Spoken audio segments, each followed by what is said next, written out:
Hey, Jobins. Welcome to another episode of What the X. This is WTX episode 25. We're 25 episodes in. That is awesome. Thank you so much, Jobins, for sticking through and watching the channel and the engagement. We're at 151. We keep climbing with the subscription, so please like and subscribe if you haven't already. It means the world. Let's get to it. So the first tweet that we're going to go over is from Jeremy Wayne Tate, no relation to the Tate brothers, just happens to have the same last name, at Jerry Tate 41. Jeremy had this to say: unpopular opinion. Christopher Columbus is a hero for bringing Western civilization and Christianity to the New World. And Jobins, I thought I would touch on this tweet because it is Columbus Day of this recording, and I'll be posting it by the end of the day too. So keep a lookout for that. Happy Columbus Day if you're off work like myself, who has a bank job. All them federal holidays.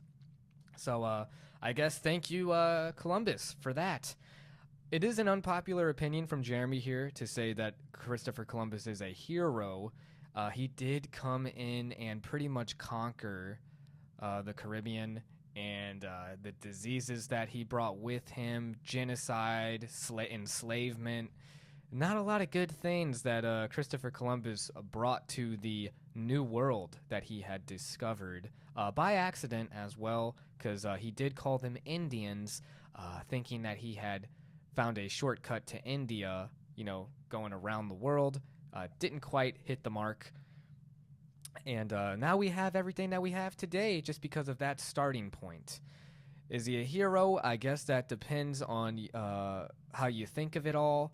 Personally, I would not call him a hero, but I would call Christopher Columbus a historical figure that was vital in the world that we have today due to the discovery of the Caribbean islands. Moving forward, still continuing with the Christopher Columbus discussion. Chicano Marine at King's Rush, who is a former Marine, so thank you, sir, for your service. Do appreciate it. Let's hear what Chicano had to say. Just a reminder that Christopher Columbus landed in the Caribbean by accident, which we had just mentioned, and never set foot in North America. Also true, very crazy. The dumb fuck was lost. Happy Indigenous Day. So you can see two different sides to this argument about should we call it Columbus Day. And I do apologize because I said Happy Columbus Day, but to those of you that would prefer Happy Indigenous Peoples Day, because, they're also important. Everyone should be celebrated, every cultural background. So, I think that Chicano brings a good point, too, that maybe we give a little too much praise to Christopher Columbus for the discovery of the New World when it took several explorers to just find everything and get through the whole area, get through the whole land. So, yeah. I don't know if I'd go so far as to call him a dumb fuck. I mean, he was an explorer, and he almost like an astronaut at those times, if you think about it. Never been somewhere. Although, I guess you could also argue about the word discovery, because did they discover it if there was already indigenous peoples there before them? That's up for debate. But at the end of the day, Happy Indigenous Day as well. So, Chicano, I think you bring up a good point that, Christopher Columbus, although he did get to the Caribbean, he didn't get to Florida and he didn't get to the North America or even South America, so... Or wait, maybe South America, but definitely not North America. I'll have to fact check that, Jobins. My history needs a little brushing up.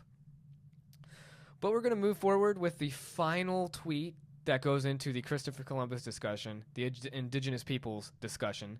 And it's from Wilfred Riley at Will_the_beast 630. Indigenous Peoples Day is silly kabuki. We honor Columbus because he discovered the New World, which is the reason the USA, Brazil, Canada, Mexico, etc. exist today. Pretending that any of us feel so guilty about the military defeat of Stone Age warrior tribesmen that we would prefer not to be here and alive is so absurd and stupid as to actually be dishonorable. So Wilfred Riley, I think he's taken a pretty hot take on this. I don't think it's as black as white, and he's making it out to be. And he's also making an argument that was never made, because he's saying that we would prefer to not be alive and here in this country, for the simple fact of wanting to change the name of a holiday is a little crazy. I think that, we could have our cake and eat it too, and still call it Indigenous Peoples Day, and still like live here and be patriotic and everything like that. Because I think Chicano Marine, he served the country, and I think he has a right to his opinion as well. And I don't think there's anything dishonorable as to what he had to say. Wilford, I think, is just trying to cause some controversy, but it is a controversial topic at the end of the day. I even might propose this argument. Instead of calling it Christopher Columbus Day or Indigenous Peoples Day, maybe we should call it Indigenous Genocide Day. Let's really bring the guilt out. Let's just say you can't say this holiday without saying genocide in it. That way people, recognize the severity of what had occurred at that time. Because I think a lot of people are upset with calling it Christopher Columbus Day, because it kind of brushes over the fact that, he did commit all these atrocities with the European explorers of the time. And who took the brunt of the punishment? Who was the ones that were going through all the BS of like all the death and the smallpox, all these diseases and enslavement. Like, these indigenous people did have it rough. But I do want to point out, Jobins, what Wilford said about Stone Age tribesmen. I think there's this idea that we like to romanticize the victim in the equation, but at the end of the day, the Aztecs, Mayans, like these people, they were, in a way, they were uncivilized to the fact that they would do human sacrifices. I don't think any of us in this day and age would condone human sacrifices. I think there's a lot of things that were wrong with the civilizations that had been pretty much destroyed by the European colonization. If anything, Columbus the Explorer, his name should be Columbus the Conqueror, for dismantling these civilizations that were once mighty. And it's crazy to think that like Montezuma, right, like the rivers ran red with, or the streets ran red with blood, like how many sacrifices were being executed at that time. And that's not to say that they're any different from like, Vikings or anything like that, where they also did human sacrifices. It just goes to show that let's not romanticize the victims just because of the hardships and terrible things that they had gone through. They weren't perfect at the end of the day. I mean, neither were the Europeans. But again, at the end of the day, I don't think it's dishonorable to say Indigenous Peoples Day rather than Columbus Day. Hey, hell, call it Genocide Day if you want. I'm all for it. I just want to make sure that when if you're going to remove the name Christopher Columbus, then you have to make sure that people don't forget the bad things that had happened, so we're not doomed to repeat history. Because it seems like the more politically correct that we try to get, the more we actually remove history. And that could be problematic in itself. Even though it's unpleasant and it might be offensive to others, history happened. The past is something that you can't just wish away. Like, you can call it Happy Indigenous Day all you want. It's not gonna take away, it's not gonna reverse all the tragedies that have befallen these people now that we've changed it to Happy Indigenous Day. That doesn't do a damn thing for those communities.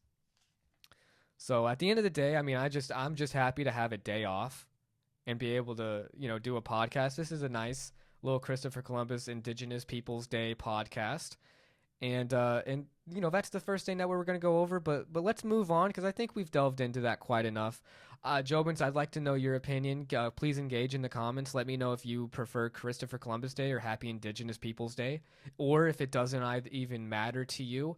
And also, what do you think about the importance of history here too, and being politically correct? Do you think that is disadvantageous? That is a detriment to maintaining a accurate picture of historical events? Because that's my only concern, really, is that we're not gonna get that full picture of what happened historically because we're too politically correct. So we got to take some things out as to not offend certain audiences, and that to me is not right. But we're gonna move forward because this next tweet's pretty juicy, Jobins. This is from the Border Patrol Union, NBPC, at BP Union, the official union of the U.S. Border Patrol. And this is what the Border Patrol Union had to say. On behalf of the 16,000 men and women represented by the National Border Patrol Council, we strongly support and endorse Donald J. Trump for President of the United States. So anyone whose main concern is border policy, then maybe look no further, because it seems that the Border Patrol Union themselves have endorsed Donald J. Trump. And I think, whoever you vote for, if you watch that Harris 60 Minutes interview, Jobins, he was drilling her with some good questions. So I do commend. I was happy to see 60 Minutes do a little bit more of a fair job rather than being as biased as I've seen them in the past, especially when talking to Governor Abbott about the Texas border. I couldn't stand that 60 Minutes interview. She was just trying to villainize him and make him look bad, even though he had legitimate claims that he was bringing up. But I digress. What I'm saying here is that Kamala Harris was asked the same question about, the amount of illegal immigrations or illegal passings under Biden and your administration, as the sitting vice president, was like quadrupled at the beginning of their administration. And then, they should have done more at the beginning of that time in office, and we wouldn't have the problems that we have now. She really couldn't answer that question. She would just kind of talk about all the bad things that Trump did and like how she's just trying to recover from that, even though they had a whole 4 years. So I think that the border is still going to be very much an issue if Kamala's president. And if Trump's president, who knows? Because mass deportation, all these other words that kind of scare people and make people think about other times that I don't want to talk about too much. But I think you guys know about a certain Eastern country who was about mass deportation and mass wrangling up of certain people. Now, again, I hate those comparisons that the left seems to like to make about Trump, because it's like, if you're going to say that Trump has all these similarities to Hitler and that he's basically today's Hitler, then all of you should, with your chest out, say that you wish and you regret that he was not killed during that first assassination attempt.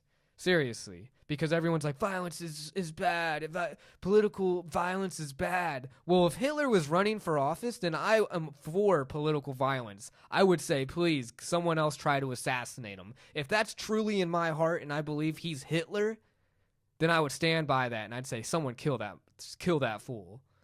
But nah, you guys are just saying those words to scare the public, scare the people. Shame on you, mainstream media. And I'm not saying it's just CNN, Fox. Even though they're pro-Republican and everything, all of them are just trying to generate hysteria. So shame on all of them. And death to mainstream media. Shout out Tommy G. Because I respect the YouTubers that are actually putting in the work to show people what's going on the street level. Because mainstream media has lost too much touch with reality. But interesting just to see Border Patrol's stance and who they're endorsing. Very crazy. Moving forward to another topic that's pretty controversial, Jobins. And I don't know if any of you are dads with girls, girl dads who have your kids in athletics and in sports. But Riley Gaines, world-renowned female athlete, a swimmer, had this to say. Riley Gaines at Riley_Gaines_. University of Nevada becomes the 5th team to forfeit their upcoming match against SJSU, which is San Jose State University. Jobins. They're the first school to specifically cite fairness and safety concerns as a reason for forfeit. Incredibly proud of these girls. This is the way. And what she's talking about too is that there's this girl. I would say, because I'm not gonna be disrespectful to someone's identity just because I don't agree with it. But Blair Fleming is the trans athlete that is the center of this controversy. And this is the statement that the University of Nevada put out that Riley Gaines shared. We, the University of Nevada, Reno women's volleyball team, forfeit against San Jose State University and stand united in solidarity with the volleyball teams of Southern Utah University, Boise State University, the University of Wyoming, and Utah State University. We demand that our right to safety and fair competition on the court be upheld. We refuse to participate in any match that advances injustice against female athletes. And there's even this one scene, because it was a news story that just pissed me off so bad, Jobins. But Blair Fleming, again, the center of this controversy, was basically slam dunking this freaking volleyball like 100 miles an hour. I'm exaggerating, but it injured the girl and hurt her. Now, you could say, hey, maybe for equality and fairness, let's take the kid gloves off. Let's make sure that we're up in the competition and rising all women by making the competition harder. I don't know if that's an argument that you would make. I wouldn't make that argument. I would say it's not right to have a biological male compete with biological women when there's clear science that shows that men historically have more muscle and more athletic ability. The NBA makes killer profit. The WNBA's never made profit, and they have like the Michael Jordan of athletes right now in Caitlin Clark. You know what I'm saying? Shout out Caitlin Clark too. No disrespect to her. She is a once in a generation athlete, I believe. It's cool to see women's sports, getting some more love. But at the end of the day, men and women's sports are not the same. So for the liberal agenda, for the inclusivity, the diversity aspect, it's all stupid.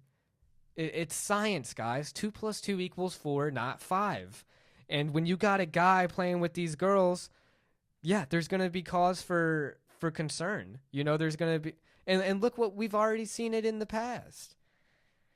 To me, I'm with Riley Gaines on this. I do think that, the college athletics, they need to cater to the majority of voices rather than the minority of voices. You have one trans athlete across 2 teams, and then the game gets canceled because of that. It's like, look, I had to look up pictures of what Blair Fleming looked like, and, some might say that she is passing and does look like a woman, but at the end of the day, that is a man. That's a guy. And you know what? I'd say this. If I met her, I'd want to use her proper pronouns and be respectful to her. She's a person who deserves respect at the end of the day. Everybody love everybody. I always promote this. But there's certain sacrifices that I think that we need to be able to make to make sure that we're looking, because it's selfish. I think it's selfish for her at the end of the day to be so invested in college volleyball, in women's college volleyball. It's like, hey, if you're a volleyball player, that's great. Play recreational volleyball, where this isn't like this is their lives. These are these women's lives. They're athletes. They take this shit real serious. They're competitive. And Blair, you need to not just think of yourself, but think of your teammates at the end of the day, then. I don't think there's a place for you in women's volleyball. And I don't think there's a place for trans women in women's volleyball. Just like trans men one might be a little more different because it would be harder for a woman to place in men's volleyball, but I don't know how the rules go with that. You probably can't do that too for certain reasons. But, I think we just need to look at the science and think a little less emotionally and a little more objectively. I think our emotions hijack our ability to reason. And when I say we, I'm talking more about the liberal left, the academic world, the world of academia, these Harvard professors who are so educated but yet get caught plagiarizing shit. Maybe look at the science, guys. But at the end of the day, I hope that all the girls are able to continue their sports careers. I hope Blair Fleming can find something outside of college women's volleyball. Maybe, like I said, like a beach volleyball, like a rec volleyball, something that is not, maybe something that's even like co-ed. I think a co-ed thing would be perfect for a trans athlete. You can't argue that. At the end of the day, it's a lot of controversy. I don't know how you guys feel about it. I don't know if you'd appreciate your daughter having to play against a man. Again, sometimes I say things a little too fast, and when I say man, I should say transgender athlete. I should try to also bring in some respect to the discourse because it can be an offensive topic. But at the end of the day, I think it's wrong, and I hope things change. And college sports, come on, step it up. Rohit Mittal for our next tweet, and he's the guy who Sundar Pichai, the Google CEO, had retweeted his post because Rohit Mittal is an AI engineer, software guy. At Rohit.Mittal, it's the year 2050. We have more AI accounting startups than accountants. And to me, that's crazy to think about, but makes so much sense. And even my job as a banker, that's going to be gone 10, 15 years from now, I would imagine. Just off the fact of what AI can do with creating accounts, doing loans, getting terms set up for clients. I mean, why is it any different for an accountant when you can just upload sources to Notebook LM and it creates a podcast? It's just the same, like with HR and TurboTax. It's like the AI is going to get more advanced. You're just going to put your W-2 in and some other you're going to have to upload the sources. But man, AI is going to be able to find all the tax cuts, all the deductions. I don't see how accounting is going to stay alive by the year 2050. 2050 is a long time from now. And any accountants out there, I don't mean to throw any shade at you. I'm also saying that job security in the entire banking industry is up for grabs when you have AI as advanced as it is, and maybe even making better investment choices. But if there's any accountants that have any good arguments to make against why AI is not going to take over that landscape, I'd love to hear it. And as we were saying on the Timo Sugar Show podcast, other jobs will be created in the wake of the AI developments, but a lot of people are going to have to change what they're doing. I myself have to, just make sure that I stay relevant within the workspace, because AI is coming. And Rohit Mittal, you're kind of responsible for that because you're the one that's developing Notebook LM. You're the one that's helping with the AI, and Google's really on the forefront of it. So it's just interesting to think about how that's going. And Jobins, I don't know if you like the WTX AI reviews, but I just thought it was cool to add a little bit more content. It's just kind of funny to hear the AI guy and the AI girl kind of talk about what I've already talked about. It's kind of like, I don't know if you remember watching The Walking Dead when it was really big, but they had that Talking Dead show afterwards, and I kind of thought I'd bring something in like that. So that's kind of the mind or the thought process and why I'm releasing those AI review videos. And the last tweet, Jobins, that I want to go over to end the day is by Robert Greene. The 48 Laws of Power, The Art of Seduction. He's got a lot of great books out there. And Robert Greene at Robert Greene says, avoidance of conflict becomes a habit, and you lose the taste for battle. Feeling guilty is pointless. It is not your fault you have enemies. And I think that really relates to this whole, the main opening discussion that we were having about Columbus Day. Because, there's no point in feeling guilty about the misfortunes that had befallen the indigenous peoples of that time. There's no way for us to take a time machine and stop Christopher Columbus from landing and essentially committing genocide on an entire group of people.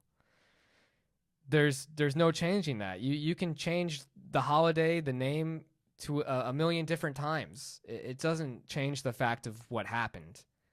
And there's no point for, I hate this sentiment of especially for white people, white guilt.